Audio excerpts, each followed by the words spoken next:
Showtime is airing the docuseries We Need to Talk About Cosby. Here is a peek. Do not edit this. A lot of people knew. Because you can't do what he did unless you have other people supporting what you're doing. Spanish Fly, the girl with drinking and hello, America. Bill Cosby had been one of my heroes. I'm a black man, stand-up comic. I was born in the 70s. But this? More trouble for Bill Cosby. The accusations just keep coming in. This was complicated. Joining me now is the director, Kamau Bell, and executive producer about We Need to Talk About Cosby. Kamau, glad to have you on the show, man. Thanks for having me, and thanks for reading the doc, Roland. I appreciate that. Appreciate that. Indeed, am in it. You talk about how this was so difficult, and even in it, how you were like, what am I doing? What's going on here? Why was it so hard? Why was it so painful?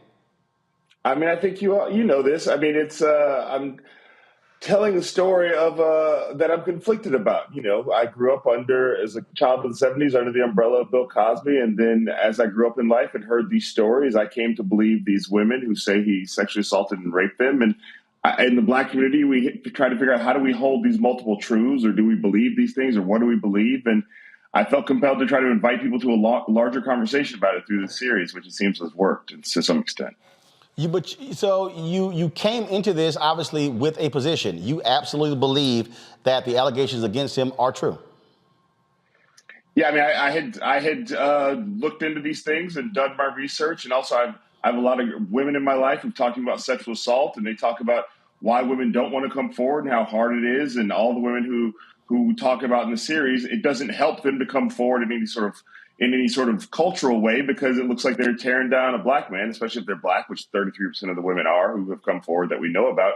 And so after I believed before, and after sitting down with many of these survivors, I believe even more so, you know. And I think people who watch the series, many people are also looking at these women in a different way, because it's not just the headlines on the news, it's them having conversations about their lives. One of the things that was very interesting, I had people who were, when they found out that I was in it, was mad as hell. How dare you do this? And I said, well, first of all, you didn't know what the hell I even said.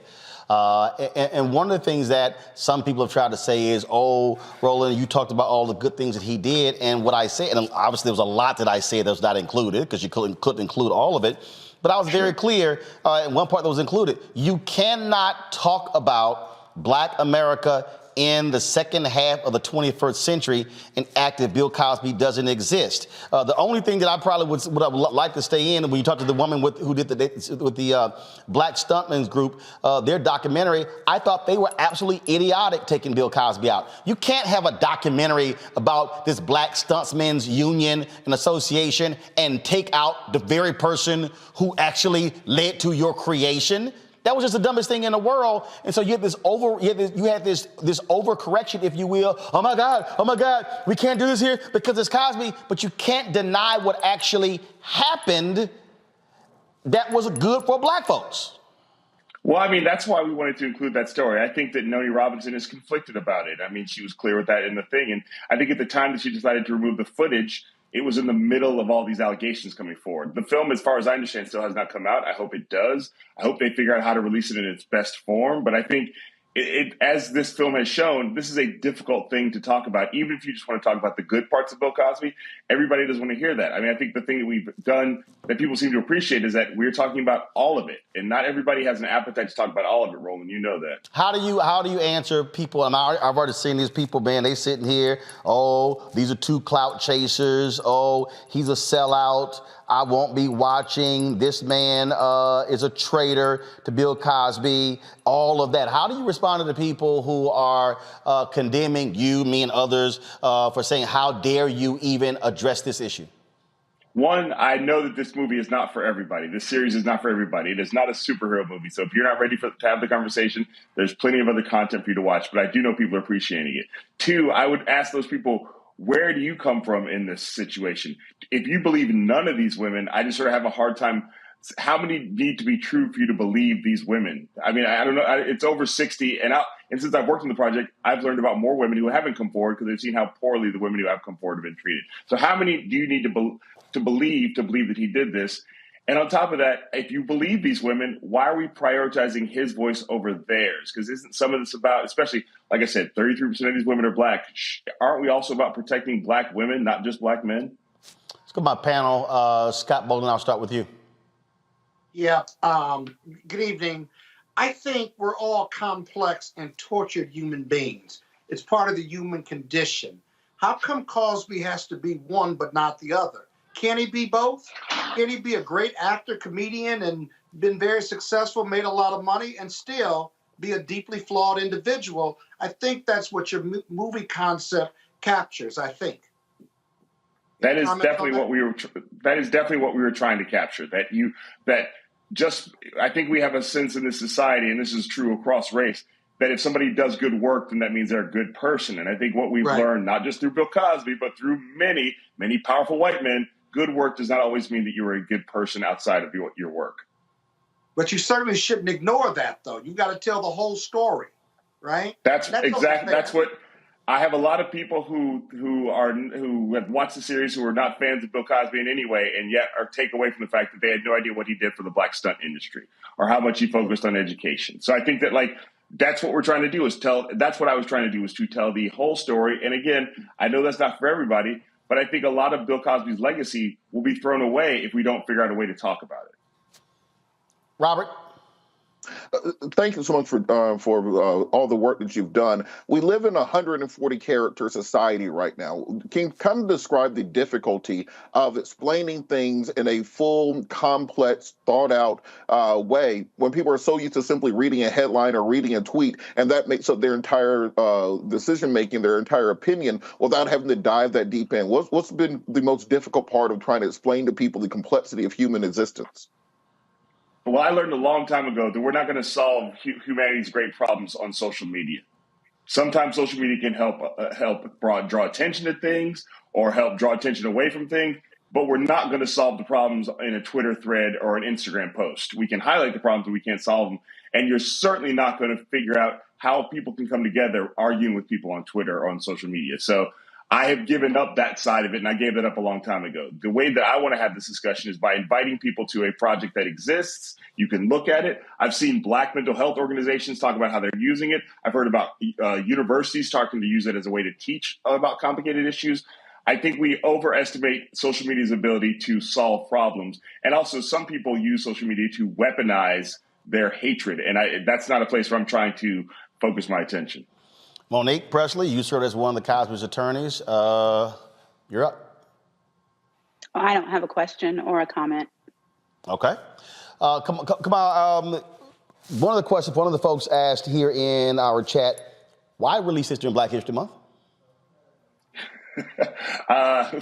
Technically, it was released January 30th, 2 days before Black History Month, but I would hope people understand that the director producer of a project does not get to determine when things come out. This thing has been worked on for several years through the pandemic. It had stops and starts because of the pandemic for lots of other reasons. When we started it, Bill Cosby was in prison. He is out now.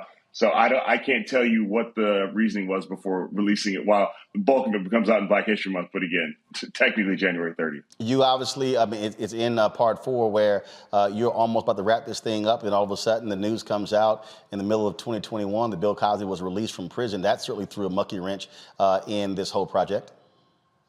Yes, it did. And I think, just to even follow up on the Black History Month question, I think that, at some point we thought maybe this project doesn't exist anymore. There are other Cosby projects out there that have tried to come to fruition. I hear Mr. Cosby's working on one himself, a documentary. But I think the thing I want to highlight here is Black people are capable of difficult conversations, even during Black History Month. I think we have to understand that our relationship to America is always about how do we negotiate the difficult conversations of this country and being Black in this country. And this is yet another opportunity to hopefully build toward healing and understanding, and a greater understanding about how primarily women deal with sexual assault, rape culture, and rape, and how they are not invited to tell their stories. They feel shamed by those stories often. All right, the docuseries, again, 4-part. It first started January 30th.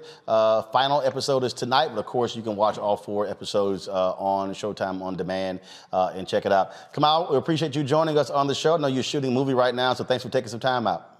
Always rolling anything for you, sir. Thank you. I appreciate it. Thank you so very much. All right, folks, back to our Roland Martin Unfiltered video in just one moment.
Folks, Black Star Network is here.